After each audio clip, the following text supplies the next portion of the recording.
വേറിട്ട് നിൽക്കുന്നവൻ എല്ലാ നല്ല തീരുമാനങ്ങളോടും മറുതലിച്ച് നിൽക്കുവാൻ പഴുതു നോക്കുന്നു. കൂട്ടായ്മയിൽ നിന്ന് മാറി നിൽക്കുവാൻ ആഗ്രഹിക്കുന്നവൻ എല്ലാ നല്ല തീരുമാനങ്ങളോടും അകന്നു നിൽക്കുകയാണ് ചെയ്യുന്നത്. അതിൽ നിന്ന് മാറി നിൽക്കുവാൻ അവൻ പഴുതുകൾ നോക്കിക്കൊണ്ടിരിക്കും. നമ്മുടെ കുടുംബത്തിൽ തന്നെയാണെങ്കിലും നല്ല തീരുമാനങ്ങൾ എടുക്കുമ്പോൾ മറുതലിച്ചാണ് ഒരു വ്യക്തി നിൽക്കുന്നതെങ്കിൽ അവൻ കുടുംബത്തോട് വേറിട്ട് നിൽക്കുകയാണ്.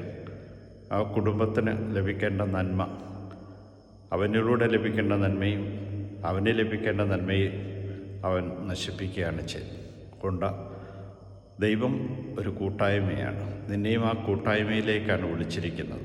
പിതാവും പുത്രനും പരിശുദ്ധ സർവേശ്വരൻ്റെ കൂട്ടായ്മ പോലെ കൂട്ടായ്മകളോട് ചേർന്ന് നിൽക്കുവാൻ നിനക്ക് കഴിയുമ്പോഴാണ് നീയും